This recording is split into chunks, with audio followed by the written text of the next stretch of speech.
Doutor Leandro, como é que se dá o diagnóstico da depressão? Essa pergunta é bem importante, tá? Então, antes de mais nada, né, a depressão é um pouco diferente daquela tristeza, né, que as pessoas de vez em quando ficam tristes, 1, 2 dias tristes, 3 dias. Isso não significa que a pessoa esteja com depressão. A depressão é uma síndrome.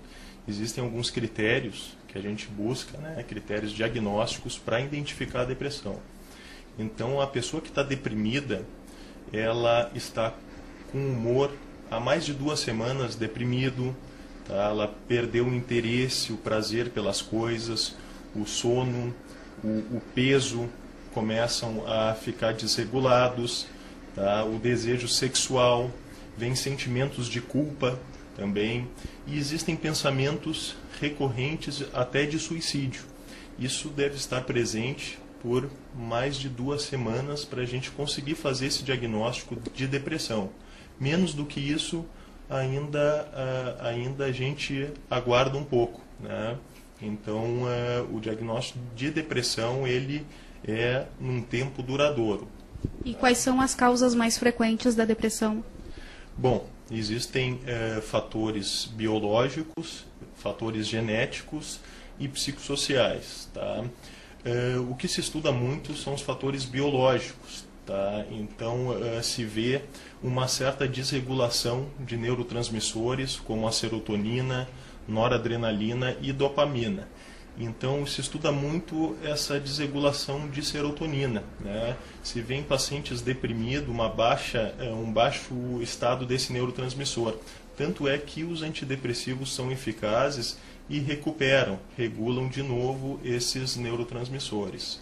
Tá? Também tem fatores psicossociais e genéticos. A história familiar de um paciente que está deprimido é muito importante, né? Um paciente que tem a mãe, o pai ou algum familiar deprimido, ele vai ter uma chance maior de ter a depressão. E também tem os fatores psicossociais, dentro deles, né, o ambiente, né, desde a infância, as pessoas que esse paciente se relacionou, a relação mãe-bebê, que é muito importante no início da infância. Então, são todos fatores que podem predispor o indivíduo à depressão.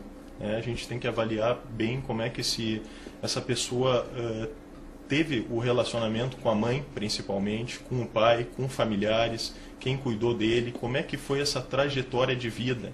Então, a gente busca saber bem a história de vida desse paciente. O senhor falou nos antidepressivos, esses são os tratamentos mais comuns hoje disponíveis. Isso, os antidepressivos são tratamentos bem comuns, tá? São eficazes, tá? Não só os antidepressivos, como a psicoterapia. Então, a associação de antidepressivos e psicoterapia para o tratamento da depressão é fundamental. E os antidepressivos, eles teriam o poder de mudar a personalidade da pessoa? Olha, o antidepressivo usado para o tratamento de depressão, tá, eu acredito que junto com a psicoterapia ele possa restaurar e até mesmo recuperar a personalidade que foi perdida, né, com esse episódio depressivo. Então, a ideia do médico é poder recuperar, restaurar essa personalidade em que em algum momento ficou perdida e o paciente está passando por todo esse mal-estar. Então, claro, o antidepressivo em doses corretas, bem ajustado, ele tem a capacidade de melhorar bastante esse mal-estar que a depressão causa. Existe mesmo essa confusão entre o antidepressivo e o sedativo, de considerar que tudo é a mesma coisa? Olha, o antidepressivo ele pode causar um pouco de sedação, tá? Por isso que a gente tem que ver a dose, varia de pessoa para pessoa. Tá? Em outros casos ele pode até aumentar, deixar a pessoa um pouco mais eufórica, mas os sedativos são outros, né? Que são os benzodiazepínicos, diferente dos antidepressivos. A sedação pode ser um efeito colateral do antidepressivo, mas que quando ajustado bem a dose, isso aí melhora também. E é fato que os antidepressivos evoluíram muito durante agora esse período, durante a história. Os antidepressivos eles são diferentes hoje do que eram há 40 anos atrás. Eles evoluíram, tá? Se usa também medicamentos que antigamente, há algumas décadas, se usava. Eles são muito bons.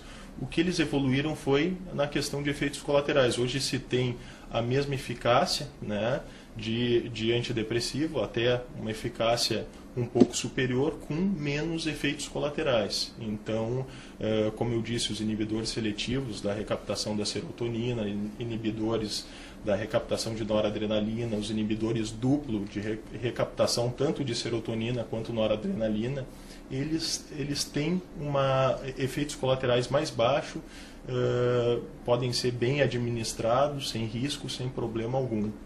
Quais podem ser as consequências do diagnóstico incorreto da depressão? Isso é muito importante, tá? Então, o diagnóstico incorreto da depressão, o que pode acontecer? A pessoa ficar em tratamento e não melhorar, porque pode estar usando um medicamento incorreto, tá? Então, até a terapia, né, ser levada por um outro lado, né? Então, a gente tem que ter bem a certeza do diagnóstico, tá? Para que a gente possa tratar, até mesmo para escolher a medicação correta.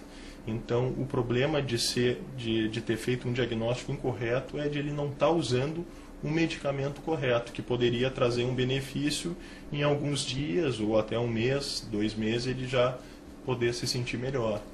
E esse acompanhamento médico ele é importante durante todo o tratamento, né? Até se a pessoa quiser deixar o medicamento, ela precisa do auxílio do médico.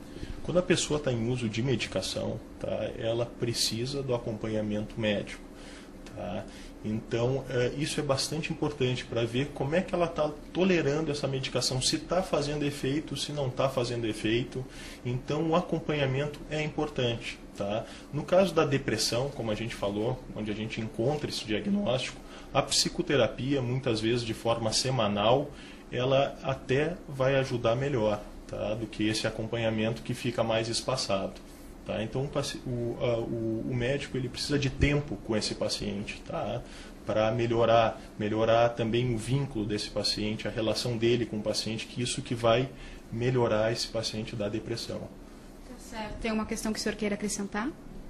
Olha, eu acho que o importante também é a pessoa estar se sentindo bem com o seu psiquiatra, o seu psicólogo, o seu médico, para que assim ele possa ter um retorno melhor e uma melhora mais rápida da depressão. Ele precisa se sentir bem, agradável, né, durante esse tratamento, né, que vai ser aí que a gente vai conseguir recuperar ele da depressão.